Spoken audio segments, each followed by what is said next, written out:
Ele foi coroado rei na Cidade Eterna, mas o troféu mais cobiçado do mundo lhe escapou. Foi o maestro de uma das seleções mais mágicas que o futebol já viu, mas uma única tarde chuvosa na Espanha transformou o sonho em um pesadelo inesquecível. Esta não é a história de um fracasso, mas sim a prova de que a grandeza de um jogador não se mede apenas por uma Copa do Mundo. É a jornada de um gênio que, mesmo sem a coroa mundial, reinou absoluto por onde passou, deixando um legado de arte, inteligência e um eterno "e se?". Esta é a história de Paulo Roberto Falcão.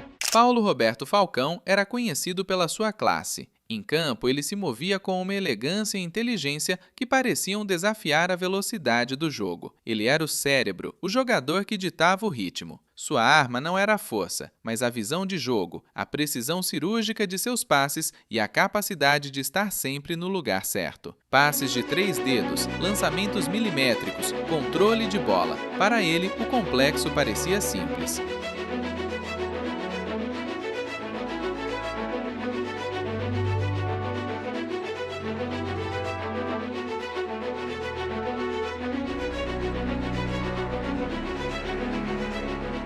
Após se tornar um ícone no Internacional, com o qual conquistou 3 campeonatos brasileiros, ele desembarcou em Roma em 1980 para mudar a história do clube. Na Roma, Falcão não foi apenas um reforço, ele foi uma revolução. Ele transformou um time intermediário em uma potência.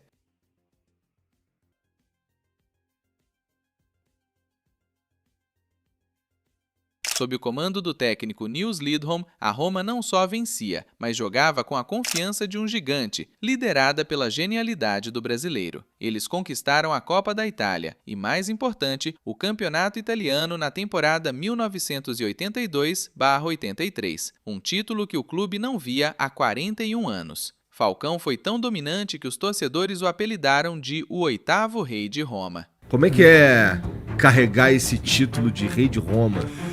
Olha, a vaidade adora, mas a inteligência não. A inteligência não. Mas tem muito a ver com o período, acho que eu passei lá e, enfim, que a gente ajudou a construir na Roma e tal.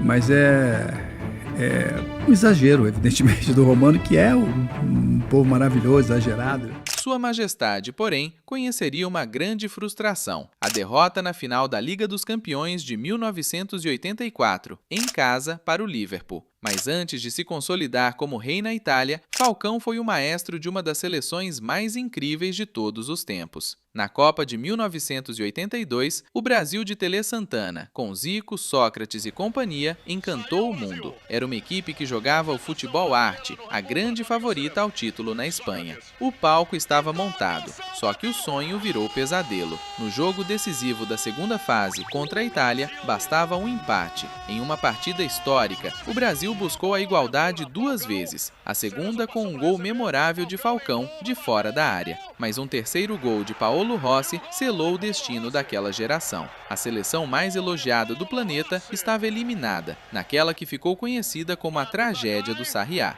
A eliminação na Copa de 82 foi um golpe devastador, mas o verdadeiro fantasma na carreira de Falcão não foi um jogador ou uma lesão, foi a sombra daquela partida, o "e se?". Aquele time jogou um futebol que merecia a coroa, mas o destino foi cruel. Para muitos, a derrota não foi apenas um resultado, mas a vitória do pragmatismo sobre a arte. Falcão ainda jogou a Copa de 1986, mas a magia daquela equipe de 82 nunca mais se repetiu. O legado daquela seleção não foi medido pelo troféu que não veio, mas pela beleza e pela memória que deixou. Foi um time que perdeu o título, mas ganhou a eternidade. Paulo Roberto Falcão não tem uma medalha de Copa do Mundo, mas seu legado é imenso. Ele tem o título de 8º rei de Roma, um escudeto histórico e o respeito eterno do mundo do futebol. E o mais importante, ele foi o maestro da seleção de 82, um time que, mesmo sem o título, é lembrado como um dos maiores de todos os tempos. Sua carreira é um símbolo de elegância, de inteligência e daquela pergunta que sempre fica no ar: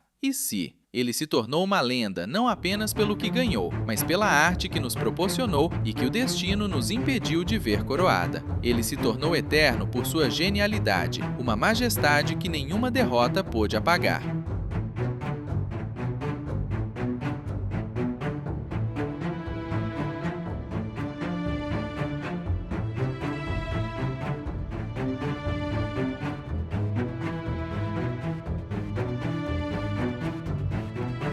E Falcão não está sozinho nessa lista de gigantes que não levaram a Copa. Ao lado dele está um moçambicano que se tornou o Pantera Negra de Portugal, um artilheiro implacável que levou uma nação ao seu melhor resultado em mundiais, mas viu o sonho escapar por pouco. Mas a história de como Eusébio se tornou rei de Portugal, bom, isso aí já é papo para outro vídeo.